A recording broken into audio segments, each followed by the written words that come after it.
आधी तर मला हिरवा लसूण आणि हिरवा कांदा यातला फरकच समजत नव्हता. पण जेव्हा त्याचे पाते निरखून बघितले, तेव्हा लसूणचे पाते हे चापट असे असतात आणि कांद्याची पाती जी आहे ती गोल आणि आतमधून पोकळ अशी असतात. तर इथे मी लसूण घेतलेला आहे हिरवा आणि हा लसूण मी आता कापून घेत आहे. फक्त याच्या पाती मी वापरत आहे आणि जे जाड भाग आहे लसूणाचा तो भाग वेगळा ठेवत आहे. तो पण आपण भाजीमध्ये टाकून घेऊ शकतो आणि याचा फ्लेवर छान असतो. बिलकुल फ्रेश असा याचा फ्लेवर असतो आणि हिवाळ्यामध्येच हा लसूण मिळतो. तर इथे मी जाडवाला भाग साईडला ठेवला आणि जो पाती आहे त्या पातीची आपल्याला पेस्ट बनवून घ्यायची आहे. एका मिक्सरच्या पॉटमध्ये मी ही सगळी पाती टाकून घेतली. आपल्या आवश्यकतेनुसार घ्यायची ही पाती जेवढी लागते तेवढी. साधारण 3 ते 4 मिरच्या टाकून घेतल्या यामध्ये हिरव्या. त्यानंतर अद्रकचा छोटा तुकडा आणि अर्धा चमचा जिरं टाकून घेतलं. आता याची मस्त थोडंसं पाणी टाकून पेस्ट बनवून घ्यायची आहे. खूप जास्त पाणी घालायचं नाही. याची पेस्ट बनली पाहिजे इतकंच पाणी आपल्याला यामध्ये पाहिजे. आता इथे मी इडलीचं बॅटर घेतलं. छान फ्रेशवालं छान फर्मेंटेड झालेलं बॅटर इथे मी घेतले आहे इडलीचं. याचे आपण डोसे किंवा उत्तप्पम काहीही बनवू शकतो आणि यामध्ये मी जी बनवलेली पेस्ट आहे ती टाकून घेत आहे. या बॅटरमध्ये मी पाणी किंवा मीठ हे काहीच मिक्स करून ॲडजस्ट केलेलं नव्हतं, कारण मला ही पेस्ट टाकून घ्यायची होती त्यामध्ये. तर त्याचा किती घट्टपणा येईल किंवा पातळपणा येईल हे सगळं काही ठरवून नंतर पाणी त्यामध्ये ॲड करायचं होतं. तर मिक्सरच्या पॉटमध्येच थोडंसं पाणी ॲड करून ते पाणी यामध्ये मी टाकून घेतलं. आता यामध्ये आपल्याला मीठ टाकून घ्यायचं आहे. मीठ चवीनुसार टाकून घ्यायचं आणि मस्तपैकी एकसारखं हे मिक्स करून एकाच डायरेक्शनने हे बॅटर फिरवून मिक्स करून घ्यायचं. मीठ चवीनुसार आपल्याला टाकायचं आहे.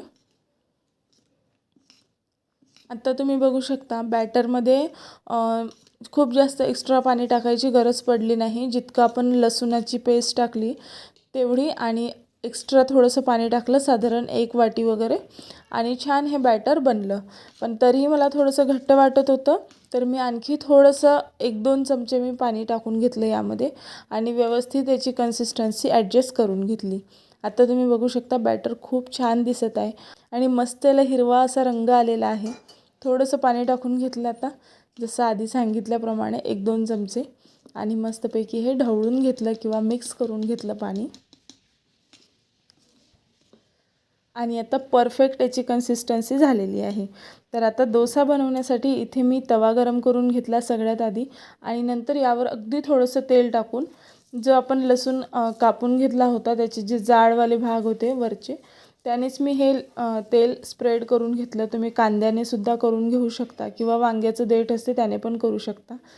आता मस्तपैकी तेल स्प्रेड झाल्यानंतर हे आपल्याला बॅटर यावर टाकायचं आहे. बॅटर छान फर्मेंटेड होतं त्यामुळे मी अशा पद्धतीचे याचे डोसे बनवून घेतले. तुम्ही उत्तप्पमसुद्धा बनवू शकता ज्यावर कांदा वगैरे आपण टाकून खाऊ शकतो किंवा आपल्या मनानुसार व्हेजीस टाकून. आता इथे मी मस्तपैकी हे डोसे बनवून घेत आहे. माझा तवा छोटा आहे आणि नॉनस्टिकचा नाही, साधा जो आपण पोळ्या बनवतो रोज असाच हा तवा वापरलेला आहे मी.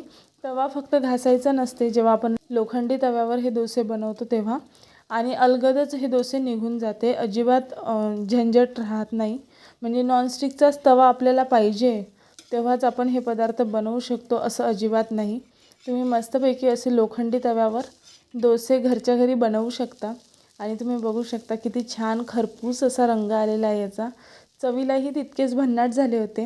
दुसऱ्या साईडने पलटवल्यावर सुद्धा त्यावर थोडंसं अगदी तेल टाकायचं. म्हणजे तेलाचा कमीत कमी वापर केला तरी चालते, असं अजिबात नाही की खूप तेल लागते म्हणून या तव्यावर. आता तुम्ही बघू शकता मी हा ट्रायलसाठी म्हणून डोसा बनवला होता आणि पहिलाच डोसा खूप छान जमलेला होता. शक्यतोवर लोखंडी तव्यावर पहिला किंवा दुसरा डोसा जमत नाही बऱ्याच जणांना, पण मी बनवला तर पहिलाच डोसा खूप छान झाला होता. आता दुसरा एक डोसा टाकून घेते मी आणि तव्याची साईज छोटी असल्यामुळे डोसे हे छोटे छोटेच बनवून घेत आहे मी. खूप मोठे डोसे बनवत नाही कारण तवा हा पूर्ण मी वापरत नाही, त्यामुळे साईडने जर जास्त पसरवलं मिश्रण तर काठाला लागू शकते किंवा चिपकून बसू शकते. त्यामुळे आपण खूप मोठा डोसा न बनवता छोटे छोटे डोसे बनवायचे. जर तुमचाही असाच प्रॉब्लेम असेल तव्याचा माझ्यासारखा तर स्पेशल डोस्याचे तवे तुमच्याकडे असेल तर तुम्ही त्यावर पण करू शकता. नॉनस्टिकचा असेल तर काही प्रश्नच नाही, पण लोखंडी तव्यावर बनवलेल्या डोश्याची जी टेस्ट असते ती नॉनस्टिकच्या सोबत कंपेअरच नाही करू शकत आपण. खूप छान असते लोखंडी तव्यावर बनवलेल्या डोश्याची चव.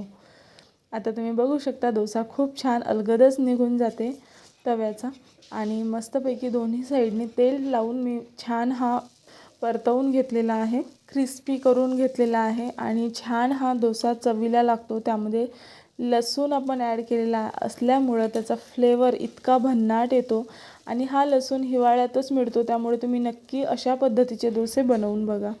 सोबतच आपण उत्तप्पमसुद्धा बनवू शकतो.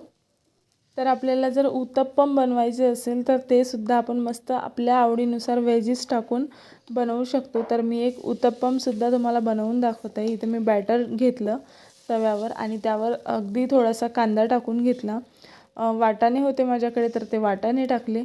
सोबत तुम्ही टोमॅटो वगैरे टाकू शकता, कोथिंबीर टाकायची आणि सोबतच थोडासा मसाला आपण टाकू शकतो. मसाला म्हणजे सांबार मसाला आणि मिरची पावडर आणि मीठ हे 3 साहित्य फक्त मसाल्यामध्ये.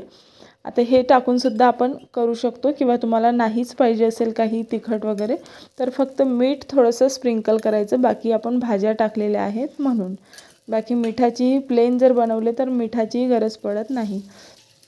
आता हे उत्तप्पम मी छान परतवून घेत आहे यावर आणि तेल टाकून मस्तपैकी खालच्या साईडने क्रिस्पी बनतात ते आणि अजिबात तुटत नाही.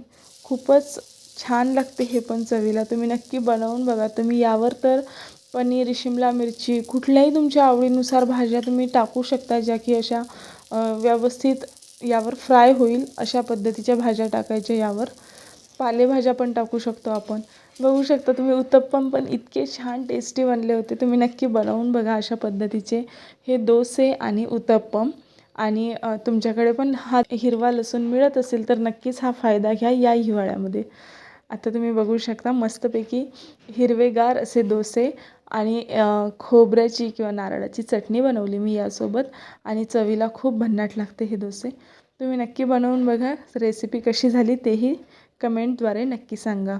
तुम्हाला जर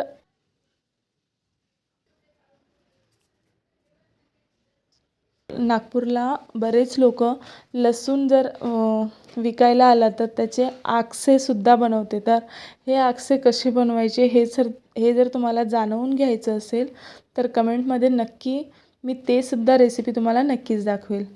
तर भेटूया पुढच्या रेसिपीमध्ये आणि ही रेसिपी कशी झाली तेही सांगा. चॅनलला सबस्क्राईब करा, व्हिडिओला लाईक शेअर करा आणि रेसिपीसाठी लागणारे साहित्य डिस्क्रिप्शन बॉक्समध्ये दिलेले आहे. धन्यवाद.